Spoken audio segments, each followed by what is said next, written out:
రెండు పార్టీలు నిలబెట్టండి, మన పార్టీలో అవకాశం కల్పించాలి. 2 సార్లు మీరు దెబ్బతిన్నాం, దయచేసి పెద్దమాలు చేసుకొని మన ఆశీర్వదించాలి. అదేవిధంగా తాను కూడా మన గుడికి వారికి మసీదు కూడా ఏనాడు అన్యాయం లేదు. ఈసారి మన పార్టీ గెలిచిన తర్వాత ఖచ్చితంగా మీ అందరూ సంవత్సరాలు చెప్పిన సాధించాలి. మన గుడికి పనికి మసీదు కూడా ఈ మాటని గుర్తుపెట్టుకొని చెప్పిన తిరిగే పరిస్థితి లేదు. దయచేసి మీరే మమ్మల్ని కాపాడాలా, మీరే మమ్మల్ని ఆరోగ్యంగా ముందుకు తీసుకెళ్ళాలా, మీరే మమ్మల్ని ముందుకు నడిపించాలా. లేదంటే అధికారం ఒకటే కదా, అధికారం ఒకటే శాసించాలా. మీరు ఆ నాయకులకు ఇటువంటి రావాలని కూర్చోరా, లేకపోతే మమ్మల్ని నిలబెట్టి నాయకులు మీ ఇంటి మీ కుటుంబానికి వచ్చేది మీరు చూసుకోవాలి. ఆలోచించండి ఒకసారి.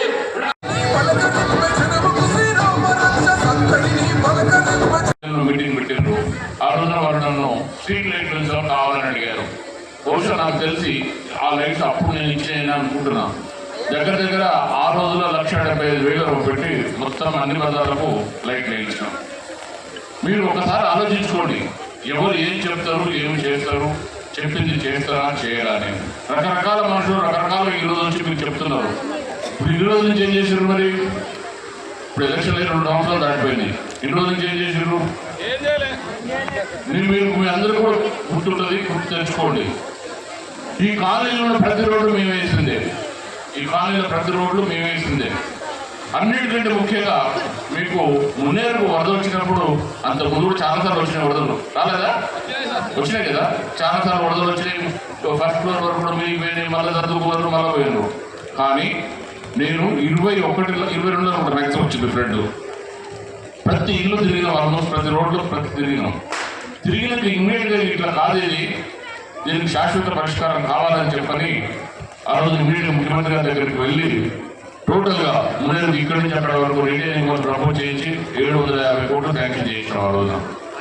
అంతకుముందు ఎవరు ఎందుకు ఆలోచించలేదు? అప్పటి నుంచి కూర్చున్నారు కదా మీరందరూ. వీళ్ళు చాలా మంది చెప్తున్నారు. మీరు ఒక సెకండ్ ఆలోచించండి, ఒక నిమిషం ఆలోచించండి. మీ దగ్గర ఉన్న వాళ్ళు కాదు, మన మొత్తం నియోజకవర్గంలో కూడా ఉపేందర్ రెడ్డి ఎవరికన్నా చెడ్డ చేసిండు, లేకుంటే ఉపేందర్ రెడ్డి ఎవరికన్నా మాట ఇచ్చి దాన్ని చేయలేదని ఎవరితో ఒక మనిషితో అనిపించండి. నేను వాళ్ళు ఓటు అడగలేదు, ఎవరన్నా అడగండి. మాట చెప్పినప్పుడు ఖచ్చితంగా మాట ప్రకారం పర్సనల్గానైనా గవర్నమెంట్ నుంచి అయినా చేయించాలి. అన్ని పనులు గవర్నమెంట్ నుంచి చేయించలేకపోవచ్చు, లేనప్పుడు మనం సొంతంగానే చేయాలి. ఇప్పుడు మా వాళ్ళందరూ చెప్తున్నారు, ఈ ఇళ్ళన్నిటికీ పెయింట్లు వేపిస్తారు, రంగులు వేపిస్తారు అని చెప్పారు. 3 సంవత్సరాలు అయింది. ఒక్క నిమిషం వినండి. ఇప్పుడు నిజంగా అది అయ్యే పనా? ఇప్పుడు నేను కూడా చెప్తా, అరే బాబు మీ అన్ని కోరుకుంటాడు, నేను కొత్తగా సొంతంగా కట్టిస్తా చెప్తా. అయి కాదు, మీకు నిజంగా మీరు సిన్సియర్గా మీకు జరిగే మార్గం నేను చెప్తున్నా వినండి. నాకు తెలిసి గవర్నమెంట్ నుంచి జరిగేది కాదు అది, ఎందుకంటే మీ ప్రైవేట్ ఇల్లు. నేను చెప్పినట్లు మన పోతూ మళ్ళీ రాదు. కారు గుర్తుకే, కారు గుర్తుకే. డీజే తొందరపడి డీజే డీజే తొందరపడి.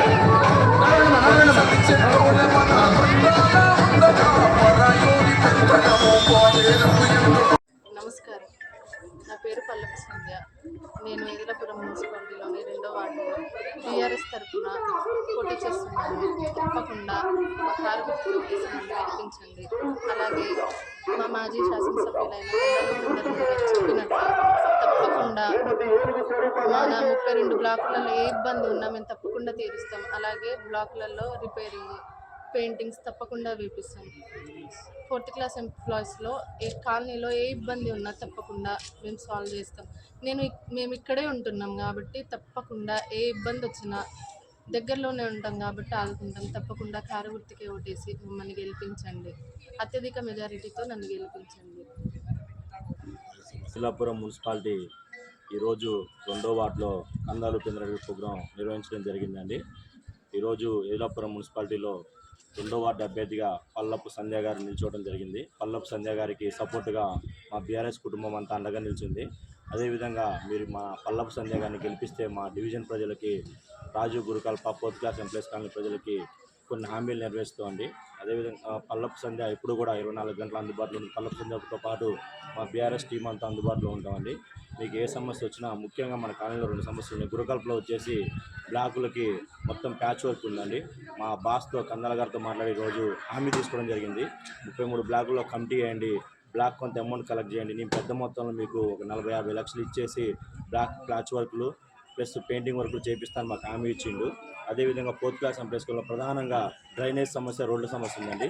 ఆ డ్రైనేజ్ సమస్య, రోడ్ల సమస్య కూడా అతి త్వరలో ఏదులాపురం మున్సిపాలిటీలో ఎగిరేది బీఆర్ఎస్ జెండా కాబట్టి మున్సిపాలిటీ నిధుల నుంచి పెద్ద మొత్తంలో నిధులు 2వ వార్డుకి కేటాయించి ఆ యొక్క డివిజన్లో ఉన్నటువంటి రోడ్ల సమస్య, డ్రైనేజ్ సమస్య పూర్తిస్థాయిలో పరిష్కరిస్తాం. అదేవిధంగా మేము అందుబాటులోకి వస్తే మా డివిజన్ మొత్తం కూడా సీసీ కెమెరాల పర్యవేక్షణలో వస్తామండి.